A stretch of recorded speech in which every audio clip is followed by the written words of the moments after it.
What is going on, guys? DBG here, and in this video we are going to be talking about the top 5 players in NBA 2K21 MyTEAM that are under 20k MT. So honestly, I think there's not that big a gap apart from a couple of them between like guys you get for 3, 4k MT and 20k. There is 1 or 2 positions where there's a big difference. Other than that though, you should be able to afford a good few of these players.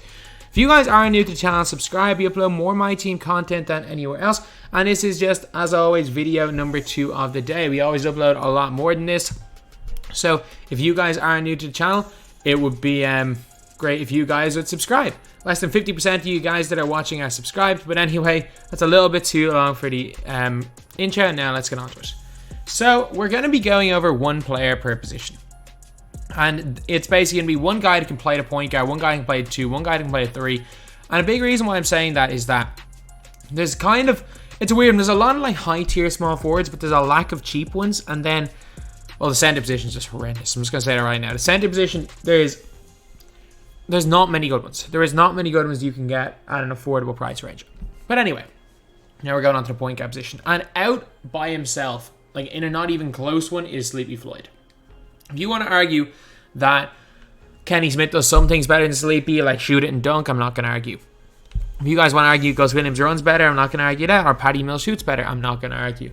If you want to argue Mo Cheeks defends better, I'm not going to argue. But he does everything at a competent level. I'm going to say this right now. I don't know how I missed this in the patch notes. I tweeted about it earlier about Paul George. I genuinely was really confused about what was going on. And I don't know how I missed it in the patch notes. Like, this is completely my bad. But when I was looking through badges, because I actually recorded this video earlier, and I'm like, I genuinely went on a rant being like, what the hell did 2K do with badges? I can't find the badges. The badges are broken. The problem isn't the badges. The problem is that I just didn't even notice this.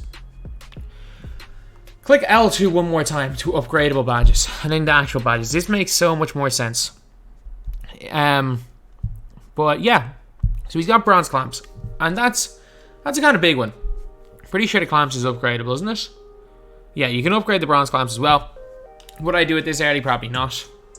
He doesn't have range. I gave him gold range mainly because I want to use him at the 2. For the way I play, a 2-headed point guard monster is perfect. Like the way I like to play this game, I don't need height the way I play. I just want to blitz people and blitz people on offense. I want a full court press, run everywhere, and make people make weird reads. Height makes 0 difference for the way I like to play 2K this year. Well, it doesn't make a difference yet. When the taller players all have goal quick first step, it makes a difference. But I'd rather run 2 point guards with goal quick first step than run with a point guard and a taller 2 guard with no quick first step, if you get me. But Sleepy Floyd, he has got 87 mid, 84 3, more than competent shooter, 70 driving dunk. He actually dunks a ton. Also get 90 basket IQ and accuracy, 84 perimeter defense, 89 speed to ball acceleration, 84 lateral quickness as well. So pretty good defender. Sleepy Floyd, again, by far the best. Again, if you want to look for cheaper options, probably the best really cheap option you can get is Doc Rivers. But other than that, there's none that even come close to Sleepy. Not even come close to him for under 20k. And then at the 2 guard position. So there's like a 1A and 1B answer to this question. And a lot of people would say Ray Allen. And it's just for me, I love playing against Ray Allen. Like, if I see Ray Allen, because I'm going to say right now, I run Stockton to 1, Sleepy at the 2. Like, that's my lineup. And I love playing Ray Allen, because when I play Ray Allen, it means I know I can just run by the 2 guard. I can just run by Ray Allen, and I can play 5 out. But if I come up against one of these 2 guys, I'm like, okay, this might be a little bit of a tough time. When Doug Christie was under 20k, he was number 1, no question. And it's these 2 guys right here, Clay and Paul George. So Paul George, again, he has got... he's got silver clamps, which is a big one. That's the kind of biggest thing on Paul George. You can't upgrade that to gold. A good enough shooter, not great, but a good shooter when he's wide open, especially with the new sliders. Also has got not great speed, but good lateral quickness, and has got good height of 6'8" at the 2 guard. Klay Thompson is a card that I like. I'm going to say this right now. I've heard from some people that Klay Thompson glitch is fixed. I've heard from some people that the Klay Thompson glitch is fixed. And that is huge, if it is. I have not played with Klay yet, so I don't know if the Klay Thompson glitch is fixed. And if you don't know what that is, it's the glitch where he guards centers. So Klay Thompson for a while had just been guarding centers. For some reason, you just couldn't get him to guard centers. Or you couldn't get him to guard the other team's 2 guard. They would just guard. He would just guard the center. So, if that's the case, Klay Thompson goes in above Paul George. Mainly because Klay, while his stats aren't as good as Paul George, he does have silver clamps as well, I think. Does he? Yeah, he has silver clamps as well. I just got confused with the badges and the upgradable badges screen. He's got silver clamps as well, and he's got silver range compared to Paul George's bronze. Not going to be the same dunker, but a good defender, and he's going to shoot the ball way better than Paul George. So, if you want to put Klay Thompson there, I'm not going to argue. Small forward position. There's a lot of great small forwards. And we say it around. There's a lot of great small forwards. None of them are under 20k. Iguodala, like, Iggy can't shoot. Neither can Jamal Wilkes. Neither can Jimmy Butler. Neither can Simmons. The guys that can shoot can't do anything else. Trevor Ariza is probably the best. So I'm going to go up to the power forward position. If you want to put Klay Thompson or Paul George at the 3, be my guest. But for me, I think that there is 2 power forwards that are better. I think one of them is Boris Diaw. Boris Diaw, man. This card is like... He's like wide body Nick Batum from last year. So he's got the same release as Nick Batum. He's got the same ball handling as Nick Batum. He's also 6'8", so he's got decent height and can play the 3. The big thing with him is the fact he's got 15 goals. He's also cheap. He is also really cheap. Like, you can get him sometimes for less than 6k. Go catch and shoot. Go corner specialist. He's got silver dimer, silver clamp, silver intimidator, silver rebound chaser, worm, deep hooks, giant slayer, deep fades, green machine, hot sun hunter, ice and veins. They are some insane badges. As well as that, he's got a good 3-pointer, good mid-range. He's got really good passing stats.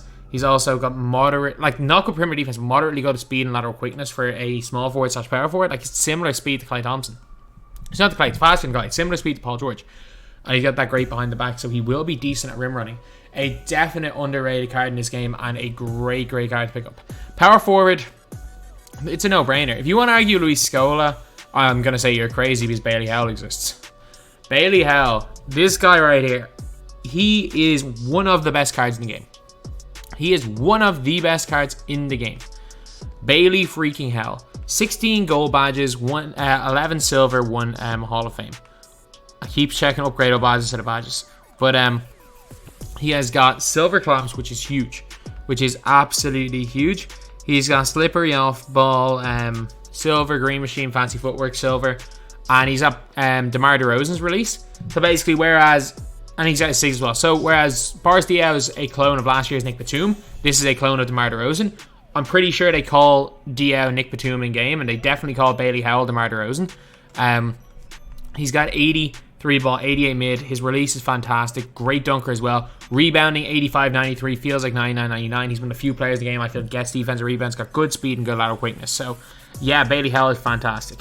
And now we're on to like the weakest position of them all. Like, these 2 guys, small forward, power forward, I think were like out far and away ahead. You know what? I don't think Scalabrini's that bad, especially for his price. I don't think Rashard Lewis is that bad. Tatum's pretty good. Small forwards are just weak in general at that lower tier, but the centers is a bad tier. Centers is just a bad tier. Kristaps is really good. Don't get me wrong, Kristaps is really good. There's a lot of cards I don't have that are good. Like, George Mikan's really good. There's a lot of really good non-auctionable centers. In terms of auctionable centers, like, heck, Bill Lambier's still in that conversation. You've got Kristaps. Like, Kristaps is in the conversation. Embiid is in the conversation. Karl Anthony Towns is in the conversation for the best under 20k. That is how weak the budget centers options are. However, Rick Smits exists. Rick Smits still does some things really well. What Rick Smits does really well is, again, he is just that big body.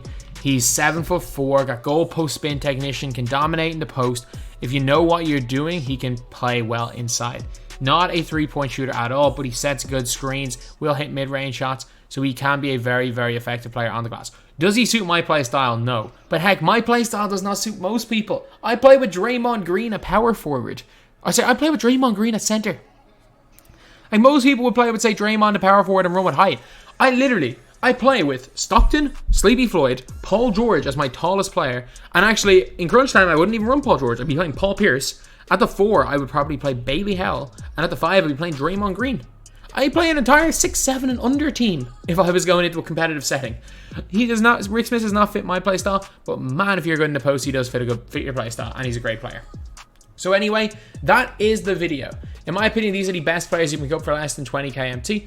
I get it, Paul George has been in a lot of these, but this Paul George is really good, especially with the shooting patch. This Paul George is still really good. We're still in September, we can't forget that. It's only been a couple of weeks, so these guys are still going to be decent. Paul George is still really, really good. And Sleepy, fantastic. Dio, fantastic. Bailey, still a god. And Day 1 Rick Smith, still a beastly card. So anyway, that's the video. Thank you guys for watching. Please like, comment, and subscribe.